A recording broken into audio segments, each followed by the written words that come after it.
बिस्मिल्लाहिर्रहमानिर्रहीम। अस्सलामु अलैकुम। मुल्क फारिस पर एक बादशाह हुकूमत करता था। वो बड़ा रहमत दिल और इंसाफ पसंद था। उसका बेटा शहजादा रहमान भी अपने बाप की तरह दलेर था। बादशाह को शिकार का बहुत शौक था। वो अक्सर घने जंगलों में शिकार खेलने जाता। एक दफ़ा गर्मी का मौसम था। बादशाह का दिल शिकार खेलने को चाहा। हुक्म की देर थी, तमाम इंतजामात हो गए और बादशाह शिकार के लिए चल पड़ा। सारा दिन बादशाह शिकार में मसरूफ रहा कि शेर, चीते, बारहसिंगे शिकार किए। शाम हुई तो ये शिकारी काफिला वापसी के लिए चल दिया। अभी आधा सफ़र भी तय न किया था कि बादशाह को एक निहायत खूबसूरत हरन नजर आया। बादशाह ने फौरन कमान में तीर जोड़ा और निशाना लेकर छोड़ दिया। उधर कमान से तीर निकला, उधर हरन चौकड़ियां भरता भाग खड़ा हुआ। निशाना खता हो गया तो बादशाह गुस्से में आ गया। उसने घोड़े को एड़ी लगाई और हरन के ताक़ुब में चल दिया। मुहाफिज और वजीर वगैरह भी पीछे लपके, मगर बादशाह तेज रफ्तारी से घोड़ा दौड़ाता उनकी नजरों से ओझल हो गया। बादशाह ने कई बार हरन का निशाना लेकर तीर चलाए, लेकिन हरन को एक भी ना लगा और हरन झाड़ियों में गायब हो गया। रात का अंधेरा जंगल में उतरने लगा था। हरन के बच निकलने पर बादशाह को गुस्सा तो बहुत आया, लेकिन क्या कर सकता था। अंधेरा बढ़ता जा रहा था, इसलिए उसने वापस जाना ही मुनासिब समझा। बादशाह ने घोड़े की बाग मोड़ी और एड़ी लगाने ही वाला था कि रात की खामोशी को चीरती किसी के रोने की आवाज़ उसके कानों में पड़ी। बादशाह चौंक पड़ा। आवाज़ किसी औरत की थी। उस वीरान और भयानक जंगल में औरत कहाँ से आ गई? पहले तो बादशाह ये सोचकर घबरा गया कि कोई भूतनी या चुड़ैल तो नहीं, लेकिन फिर उसे ख्याल आया कि मुमकिन है और कोई मजलूम औरत हो। रोने की आवाज़ करीब से आ रही थी। बादशाह घोड़े से उतर आया और लगाम थामकर उसकी तरफ बढ़ा। दरख्तों के झुंड में एक पुराना कुआं था, जिसकी मुंडेर पर एक निहायत ही खूबसूरत औरत बैठी रो रही थी। उसका रंग दूध जैसा सफ़ेद और बाल सुनहरी थे। उसने फटे पुराने कपड़े पहन रखे थे।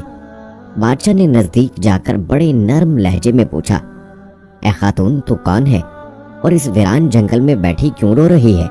मैं इस मुल्क का बादशाह हूँ, मुझे बताओ किसने तुम पर जुल्म किया? औरत आंसू बहाते हुए कहने लगी, ए बादशाह, मेरा नाम नगीना है। मैं पड़ोसी मुल्क की रहने वाली हूँ।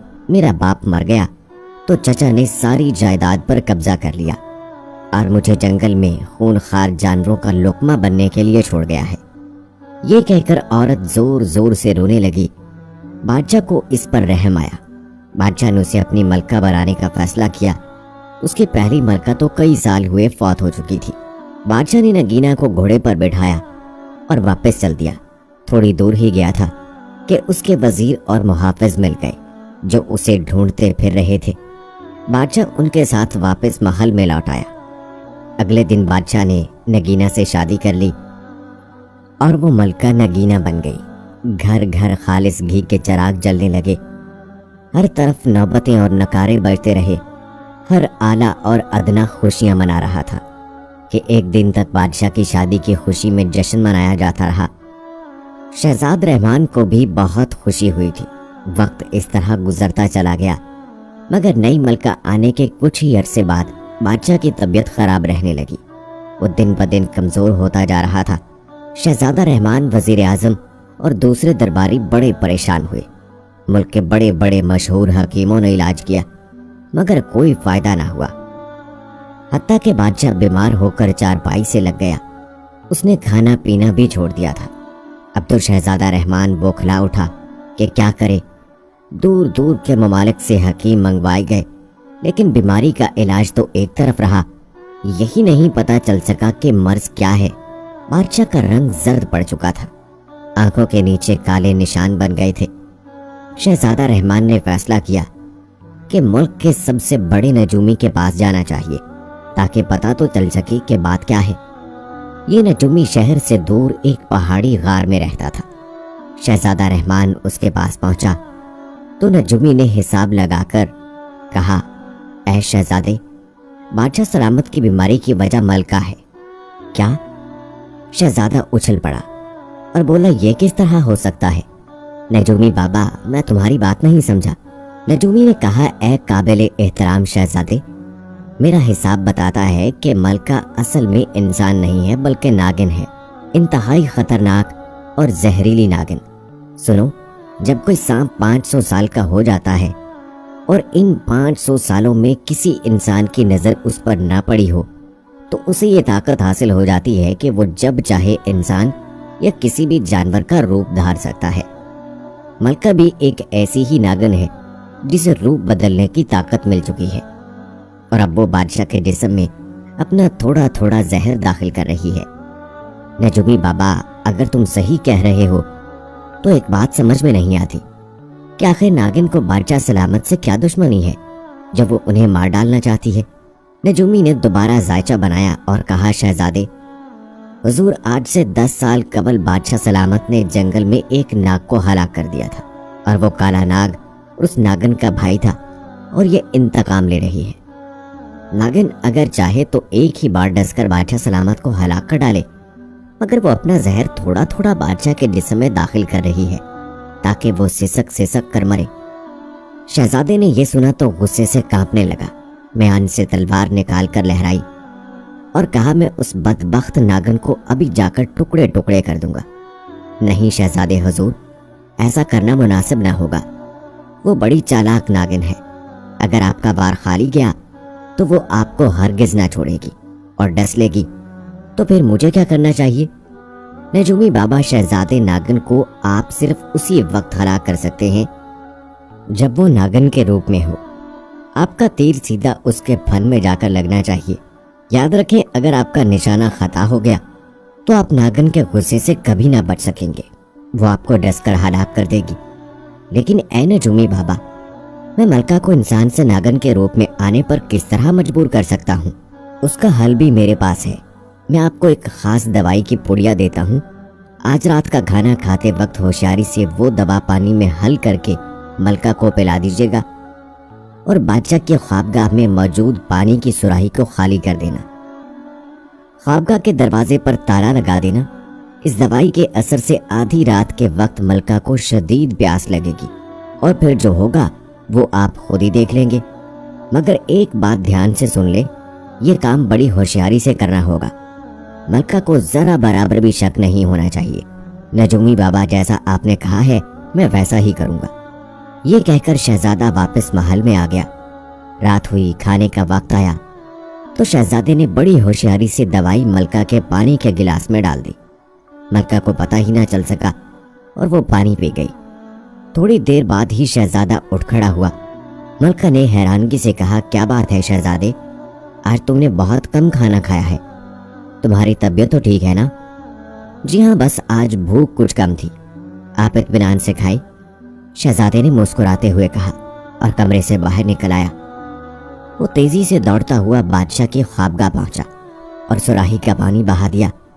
इस काम से फारिग होकर शहजादा ख्वाबगाह के सामने वाले कमरे में छुप गया। कुछ देर बाद ही मलका ख्वाबगाह में चली गई। शहजादे ने फौरन नजूमी की हिदायत के मुताबिक पर बाहर ताला लगा दिया और खुद तीर कमान लेकर रोशनदान में बैठ गया। बादशाह और मलका मुसहरी पर पड़े सो रहे थे। रात आधी से ज्यादा गुजर गई तो यकायक मलका को जोरदार प्यास लगी। वो उठी और सुराही से पानी लेना चाहा, मगर सुराही तो शहजादे ने पहले ही खाली कर दी थी। मलका ने दरवाजा खोलकर बाहर निकलना चाहा, लेकिन दरवाजा तो बंद था।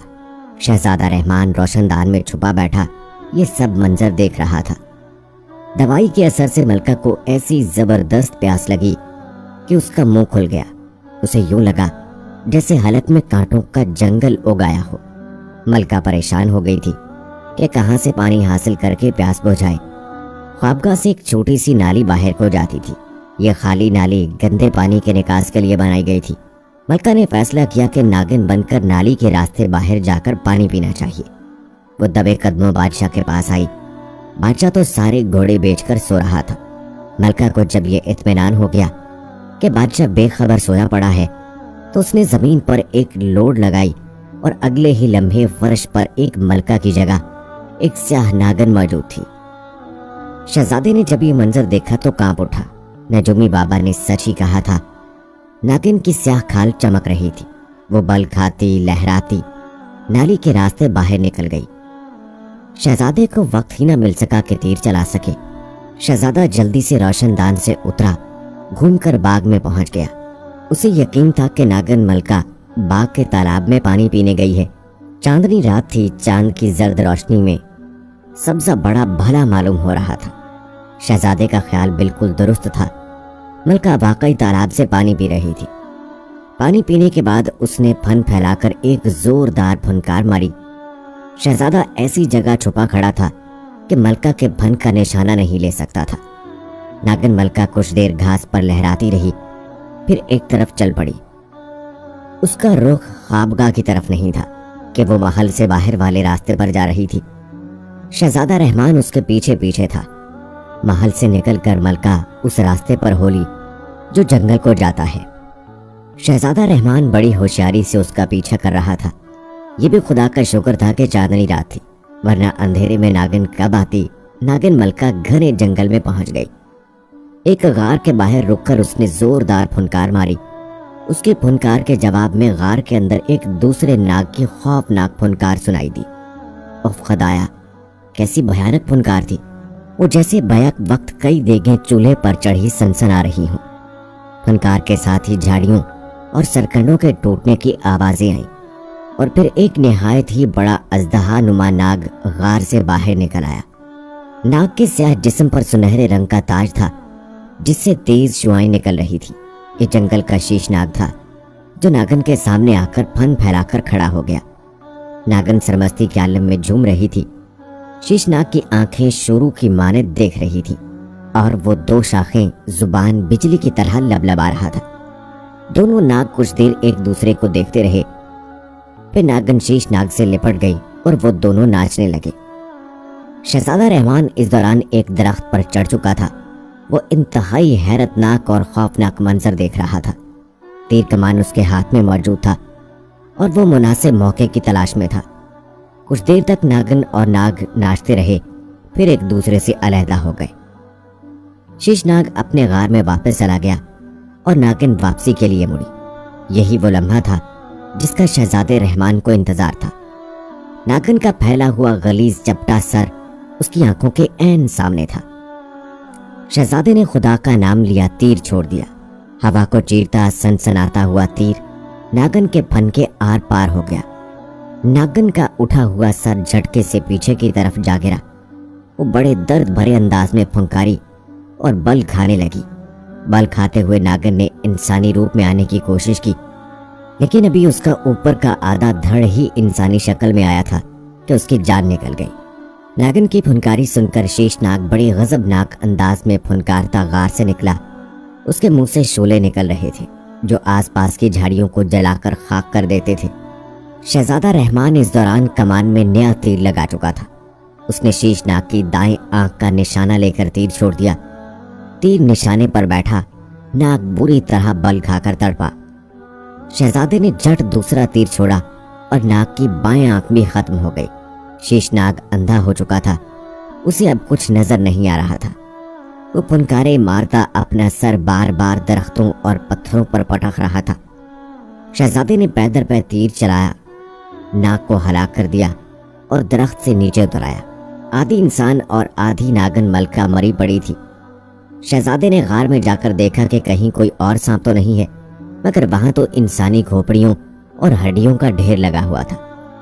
ये उन बदनसीब मुसाफिरों की हड्डियां थीं जो रास्ता भटक कर शीशनाग के गार की तरफ आ निकले थे और नाग ने उन्हें डसकर उनका गोश्त नोच नोच कर खा लिया था। बाहर आकर शहजादे ने मरे हुए शीशनाग का फन खंजर से चीर कर मन बाहर निकाल लिया। सांप का मन एक बड़े हीरे की माने चमकदार होता है। इसमें यह खासियत होती है कि यह जहर को चूस लेता है। शीशनाग के मन को जेब में डालकर शहजादे ने मरी हुई नागिन मलका को उठाया और महल की तरफ चल दिया। जिस वक्त वो महल पहुंचा, रात की तारीकी चटने लगी थी। महल के मुहावजों ने जब शहजादे रहमान को मलका की लाश उठाए देखा तो दंग रह गए और उस वक्त उनकी चीखें निकल गई जब उन्होंने देखा कि मलका का आधा धड़ इंसान का और आधा नागिन का है। शहजादा रहमान बादशाह की ख्वाबगाह पहुंचा। बादशाह बेखबर पड़ा रहा। शहजादे ने उसे बेदार किया और सारी कहानी सुना दी। दहशत के मारे एक बार तो बादशाह लरज उठा। इस ख्याल ने ही इस पर कपकपी तारी कर दी थी कि वो खतरनाक नागिन को अपनी मलका बनाए हुए था। उसने एक नागिन से शादी कर रखी थी और यही उसकी बीमारी की वजह थी। यह नागिन मलका का जहर ही था जिसने बादशाह को बीमार कर रखा था, क्योंकि अपने नाग भाई का बादशाह से वो इंतकाम ले रही थी। बादशाह ने शहजादे रहमान को गले से लगा लिया और कहा, बेटा तुमने अपनी जान पर खेलकर इस खबीस नागिन को हलाक करके मुझे नई जिंदगी दी है। अब्बा हजूर, ये तो मेरा फर्ज था।